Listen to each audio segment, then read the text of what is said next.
need so much softening. I wasn't able to see my plight, or if I were the type you could justify saving.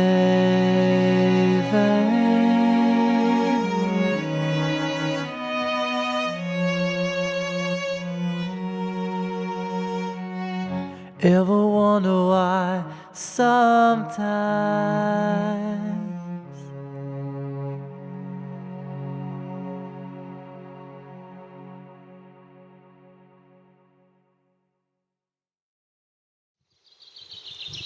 Bonjour et bienvenue sur la chaîne de Green Spider.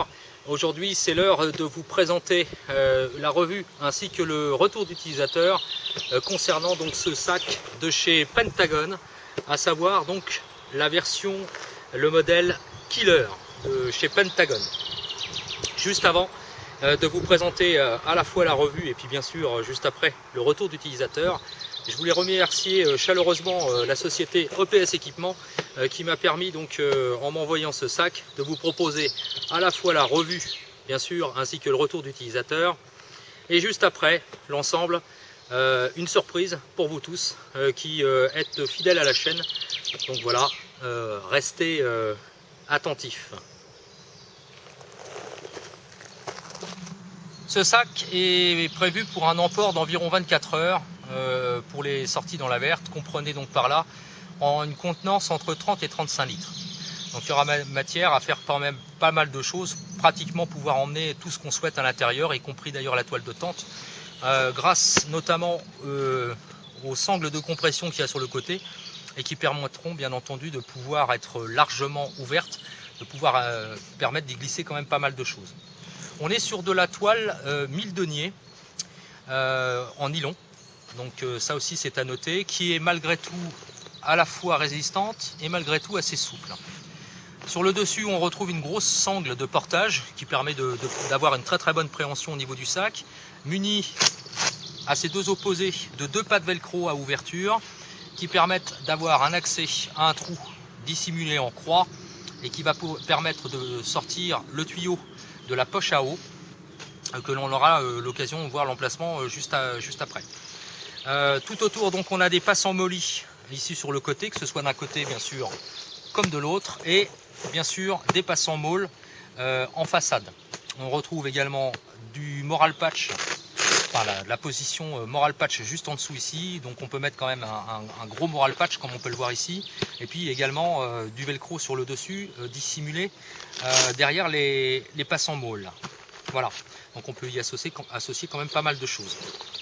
Le dessous du sac est dépourvu de sangles, donc il n'y a rien de particulier. On retrouvera simplement deux œillets, deux trous d'ouverture éventuellement pour l'évacuation de l'eau si seulement il devait y avoir un liquide quelconque qui venait à glisser à l'intérieur du sac. Donc de chaque côté, comme je vous l'ai dit, des sangles de compression, donc au nombre de 4. L'intérêt c'est que ces sangles peuvent être bien sûr largement ouvertes, donc comme je vous l'ai dit tout à l'heure, on peut bien sûr y placer quand même pas mal de choses juste en dessous, et puis ensuite on peut cintrer. Si toutefois on n'en a pas besoin, on peut bien sûr largement cintrer le sac et puis récupérer, et ça c'est toujours quelque chose d'intéressant, l'excédent de sangle grâce à des petits élastiques qui sont judicieusement dissimulés juste derrière, et qui permettent donc de récupérer l'excédent de sangle sans que ça soit à se balader un petit peu partout. Des petits systèmes avec d'attache prévus dans le bas du sac, que ce soit d'un côté comme de l'autre. On peut bien sûr y mettre de la paracorde par exemple à faire passer en dessous pour pouvoir y associer encore d'autres éléments. On peut penser à des élastiques, enfin bref, on peut penser à pas mal de choses. Donc au niveau de l'assemblage, c'est quand même pas trop mal conçu. Juste derrière, on retrouvera là des poches latérales qui sont très intéressantes. Alors, outre le fait qu'on peut y mettre, puisqu'on peut le voir à l'intérieur, elles sont compartimentées. Donc il y a un système qui permet de pouvoir glisser à l'intérieur les éléments. Donc on peut penser à un couteau par exemple, un fire steel également, de grande dimension. Ce qui est intéressant, c'est que, outre le fait qu'on peut y mettre pas mal de choses, elles sont doublées avec du polaire et qui sont bien sûr possibles d'être associées avec d'autres choses. Donc pour information, on peut y glisser par exemple des petites bouteilles d'eau de 33 centilitres sans problème. Bien sûr, on peut y mettre également des bouteilles d'algène, mais toutefois ça va condamner une partie du sac à l'intérieur. Mais bon, pour le contenant de l'eau, on y reviendra juste après. Donc ça c'est d'un côté, on retrouve bien sûr la même chose de l'autre côté derrière les sangles. Il y a également une autre poche de l'autre côté, donc c'est quand même assez intéressant, on peut mettre pas mal de choses à l'intérieur. Bien pensé par rapport à ça. En façade, première chose, la poche, voilà, qui va être ouverture aux 3/4 et qui permet d'ouvrir et de pouvoir mettre quand même pas mal de choses à l'intérieur. Alors derrière on retrouve d'abord une très grande poche qui fait la hauteur du sac, la totalité. Deux poches secondaires sur le front, comme ici. Juste en bas, on va retrouver des poches avec des sangles élastiques qui permettent de sécuriser les items. La même chose de l'autre côté. Et derrière, on peut y glisser également des stylos. Donc ça aussi, c'est à noter, c'est plutôt intéressant. De ce point de vue-là, dans la façade de devant la poche, en question à l'intérieur, on retrouve ici un compartiment qui permet d'emmener une bouteille d'eau d'1 litre. On peut penser d'ailleurs à l'analgène, ça pose aucun problème. Donc là, moi j'ai mis une petite 33 centilitres, mais on peut mettre une bouteille d'analgène plus importante. Juste ici, du filet mèche avec une fermeture qui va descendre jusqu'en bas de la poche et qui permet également de sécuriser pas mal d'éléments. Donc on peut associer les uns derrière les autres pas mal de choses. Donc ça aussi, c'est plutôt bien foutu. Sur la face interne, derrière le panneau en question, on retrouve une autre poche qui fait l'intégralité de la hauteur du sac, plus sur le haut, une autre poche filet mèche également, qui permet donc d'associer beaucoup d'items. Donc on pourra déterminer en fait toute cette partie-là sur l'accès rapide des éléments dont on a besoin de se servir rapidement. Donc comme pour info, on peut mettre des choses quand même assez volumineuses à l'intérieur. Et encore, c'est pas fini. J'ai quand même pas mal de choses à l'intérieur. Hein. Voilà. Donc il y a quand même pas mal de boîtes, il y a encore d'autres choses dedans, etc., etc. Je ne vais pas tout vous détailler. Ça, bien sûr, c'est l'élément pour sortir dans la verte. Voilà pour cette face-là intérieure. Et puis on retrouve également des petits bearings de part et d'autre qui permettent d'associer les éléments. Alors on peut penser aux clés, bien sûr, il y en a un ici et un là, et on peut penser aussi à des choses comme ça, par exemple la futeur et tout ce qui s'ensuit. Donc c'est plutôt intéressant. Alors ce qui est bien, c'est que comme ils sont placés au milieu des poches, on peut soit mettre dans la petite poche latérale, soit dans la poche principale derrière. Donc ça c'est plutôt pas mal pensé. Donc on peut, voilà, on peut mettre quand même pas mal de choses. Et encore, il y a de la place. Hein, comme on peut le voir, il n'est pas complètement, voilà, il n'est pas complètement rempli. Hein. Il y a encore de la place dans le compartiment ici de devant.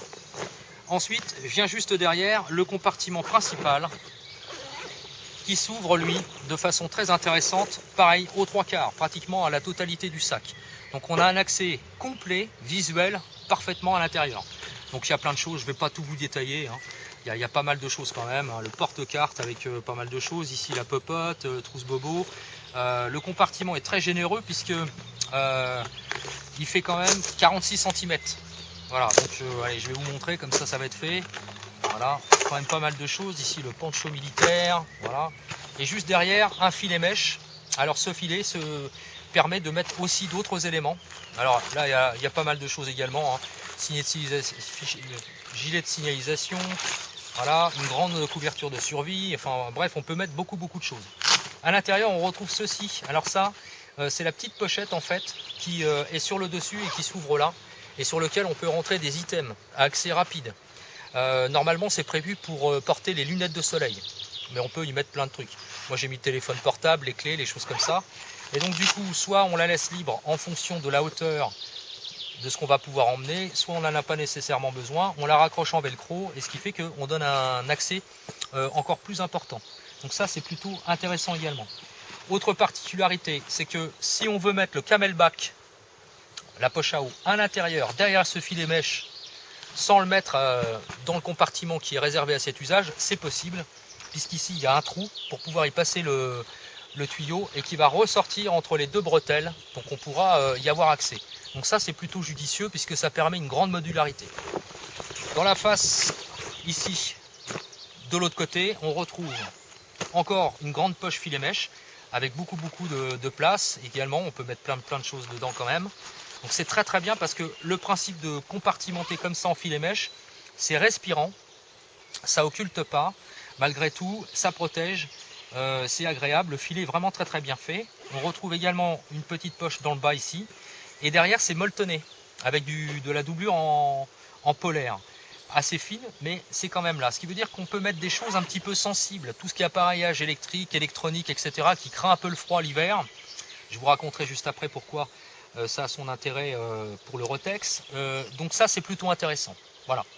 Donc au niveau du compartiment, voilà comment ça se présente. Donc c'est vraiment très très bien foutu au niveau de l'accès, au niveau de l'accessibilité. Et puis on a derrière les sangles de portage le panneau ici avec des filets mèches, avec un système en croix qui permet l'évacuation de l'excédent de la chaleur. Et derrière, donc le fameux panneau qui permet normalement de positionner le camelback. Voilà, la poche à eau. Chose intéressante et particulière, c'est qu'il y a tellement de sangle ici à l'intérieur qu'on peut vraiment, c'est universel, c'est-à-dire qu'on peut vraiment associer tout type de poche à eau. Alors que ce soit de très grandes marques, comme je vous l'ai dit, Source, Camelback, etc., etc., ou des trucs un peu plus low cost. Donc on pourra tout y associer sans aucun problème. Alors ici, j'ai mis par exemple un petit tarp, voilà, à l'intérieur, puisque je ne me sers pas nécessairement de la poche à eau, en tout cas pour aujourd'hui. Et derrière, sur le panneau contre le dos, on a du velcro avec une poche. Alors cette poche, elle est prévue ici avec une plaque, ce qui donne de la rigidité à l'ensemble. Donc ça, c'est vraiment aussi très très bien pensé. Voilà. Donc le sac, on en a fait le tour. Il est vraiment bien foutu. Alors pour les sangles en S, elles sont pourvues de filets mèches bien sûr sur la totalité de la hauteur. Elles ont une forme arrondie pour le haut de la nuque, ce qui est quand même très très bien au niveau du portage. Les sangles sont parfaitement réglables, quelle que soit la taille du gabarit, même pour les plus petits. Pour moi par exemple, je fais 1m75, ça ne me pose aucun problème. Les sangles sont bien sûr UTX, donc c'est de la très bonne qualité, avec des petits manchons sur le dessus en élastique. Voilà, sur la totalité on retrouve des passes en molly, avec bien sûr ici des élastiques pour pouvoir y passer le tuyau pour l'hydratation. Et pour finir, bien sûr la sangle de rappel pectoral munie d'un élastique qui permet de bien centrer. Par ailleurs, comme c'est également amovible grâce à une petite patte, que je vais retirer, voilà, on peut soit l'enlever, soit la disposer ailleurs. 3 niveaux de réglage différents en fonction de son gabarit. Donc ça, c'est plutôt aussi très intéressant. Ça permet d'avoir une bonne modularité. Voilà. Donc je pense que j'ai fait le tour. Donc il y a quand même de quoi loger pas mal de choses. Voilà, il suffit de bien compartimenter l'ensemble des éléments. D'être un petit peu soigneux dans ce qu'on veut mettre. De toute façon, c'est toujours le cas, c'est pas uniquement réservé à ce type de sac, c'est pour l'ensemble des sacs. Il faut toujours être un peu soigneux quand on veut faire son chargement. Voilà. Alors oui, j'ai oublié les fermetures. Alors, c'est pas du YKK, que je dise pas de bêtises. Si, c'est du YKK ma foi. J'allais dire une bêtise, j'étais plus sûr. Mais si, c'est bien du YKK pour la totalité des fermetures. Alors, on retrouve des rabats aussi. Ça a son sens. Je vais vous expliquer juste après pourquoi. Parce que ça a quand même de l'intérêt, puisqu'on en retrouve du rabat qui va se superposer sur l'ensemble des fermetures, donc YKK, et qui occulte complètement. Voilà. Ça fait un bourrelet, donc c'est très très propre déjà. Et puis en plus, ça occulte parfaitement pour la protection. Alors maintenant, on va passer au Rotex, parce que je vous ai quand même montré le sac dans sa globalité. Donc maintenant, le Rotex, ce que j'en pense.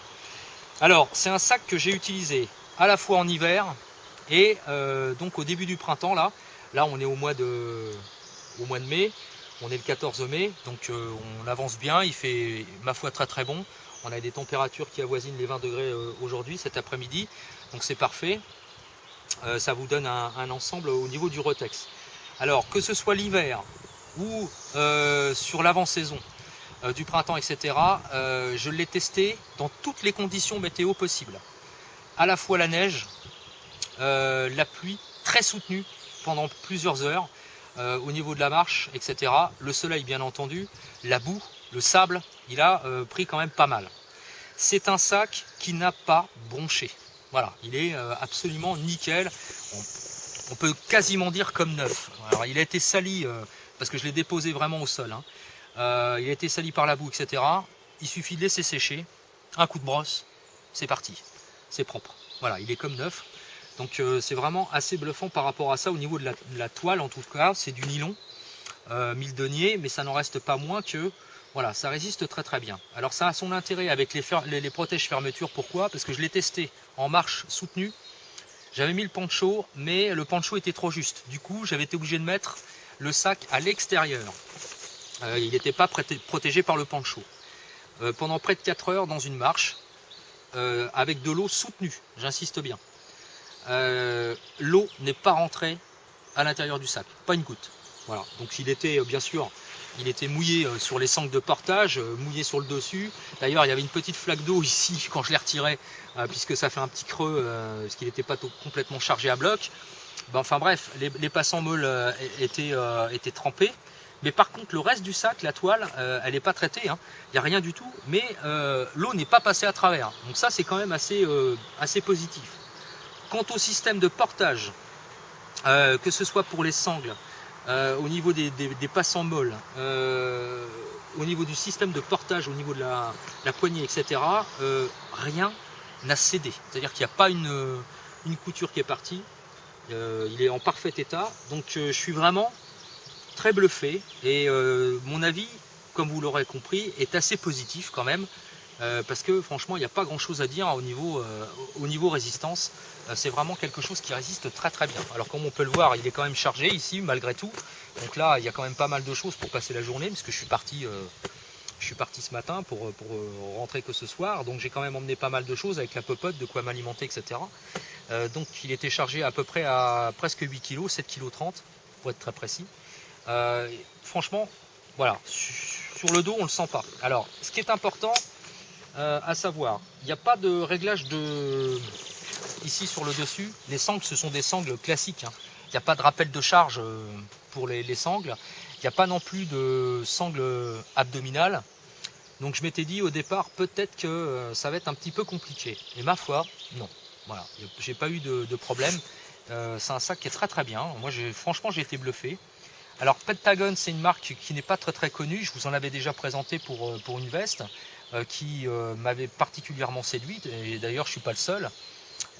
Et pour les sacs, je connaissais pas. Et donc, grâce à OPS qui m'a permis de faire le test de ce produit, je suis vraiment très très bluffé, parce que je m'attendais à quelque chose d'un petit peu aléatoire, vu les tarifs proposés, parce qu'on était sur un tarif pour le killer en particulier aux alentours de 80 €, donc c'est pas non plus très très cher. Alors certains me diront 80 € c'est quand même quelque chose d'assez important. Bon, effectivement tout dépend des bourses, mais on n'est pas non plus sur quelque chose, sur un tarif très élevé, donc on peut pas non plus s'attendre, on se dit bon, il ne faut pas qu'on s'attende à quelque chose d'une très très grande qualité. Et ma foi c'est très très bien. Voilà, mon rendu final, c'est que c'est un très bon sac. On n'est pas déçu. L'investissement de 80 € pour ceux qui, voilà, pour qui c'est un investissement, franchement c'est un bon investissement. Les coutures sont bien faites. On n'est pas non plus sur de la haute couture, bien entendu, hein, comme c'est de la toile, c'est du huile de denier, donc il faut quand même pas être non plus par endroit. On peut voir qu'il y a un petit peu de loupé et que ça a été rattrapé, mais je veux dire, sur l'ensemble, toutes les coutures sont doublées, c'est-à-dire que le montage n'est pas fait avec une seule couture, c'est tout doublé, y compris sur les préhensions, sur les rabats pour les fermetures. Donc tout était bien fait. Il n'y a vraiment rien qui déborde. Même à l'intérieur, quand on ouvre, on peut s'attendre parfois à trouver des trucs qui vont partir dans tous les sens. Ce n'est pas le cas. C'est-à-dire que vraiment, sans tricher, voilà, tout est très très bien fait, tout est propre. Voilà, il n'y a aucun problème. Tout est parfaitement propre. Donc moi je trouve que c'est vraiment très très bien. À la fois pour la finition malgré tout, et puis également pour la conception. Le sac est bien conçu, il est bien fichu, on a une très bonne accessibilité, on sait parfaitement où sont rangés les éléments, ça se trimballe pas partout, quand on marche il n'y a pas de bruit, etc. Il n'y a pas de déséquilibre particulier non plus par rapport à la charge. Ici il y a quand même un bon amorti, la plaque est un plus parce que ça permet à l'intérieur d'avoir une bonne rigidité sur le dos. Les sangles se règlent parfaitement, il n'y a aucun problème. Alors, que ce soit pour les positionner et bien sûr pour les défaire, pour enlever le réglage quand on veut se séparer du sac. Bref, voilà, franchement un rendu très très positif pour cet élément qui est donc le killer de chez Pentagon. Et donc ça n'est pas fini puisqu'on se retrouve pour la petite surprise dont je vous avais parlé précédemment. Donc grâce à OPS Équipement, donc Jean et Sandrine, vous allez avoir la possibilité Eh bien tout simplement de remporter ce sac Killer de chez Pentagon en participant à un petit jeu concours. Comme vous le savez, j'ai l'occasion de proposer quand même pas mal de jeux concours, et là en l'occurrence grâce à OPS Équipement, Jean et Sandrine qui m'avaient donc envoyé le sac pour vous le proposer en revue et en test, j'ai décidé donc conjointement en accord avec eux bien sûr de vous le proposer en gain pour un jeu concours. Alors ce sera assez simple, il y aura des questions qui vous seront posées, pour y répondre il faudra les glaner ici ou là sur le site d'OPS Équipement les informations, et puis à l'issue vous m'enverrez vos réponses via mail, et puis les bonnes réponses seront sélectionnées. J'attribuerai un numéro à tous ceux qui auront participé. On fera une loterie, un tirage au sort, et puis voilà, celui qui sortira remportera le sac, qui n'est pas neuf bien entendu, vous l'aurez compris puisque je l'ai déjà utilisé. Mais enfin il est quasiment neuf, hein, c'est-à-dire que je prends soin quand même de mon matériel, donc ça veut dire que bien sûr quand je l'ai utilisé, je l'ai nettoyé à chaque sortie, donc c'est du matériel qui est quasiment neuf, il n'y a aucun souci par rapport à ça. Voilà, donc à l'issue ça vous sera envoyé bien sûr gratuitement. Donc voilà, je voulais remercier d'ores et déjà OPS Équipement, donc Jean et Sandrine avec qui on travaille ensemble depuis 2006, et c'est grâce à eux aussi qu'on a eu l'occasion de vous proposer à la fois des revues et des retex, et puis également bien sûr quelques jeux concours pour pouvoir gagner les lots. Voilà, voilà, et bien sur ce je vous laisse, et je vous dis à dans les jours prochains. Voilà, sans doute la semaine prochaine, en milieu de semaine prochaine, pour vous proposer donc le jeu concours pour ce sac. Voilà, portez-vous bien. Ciao!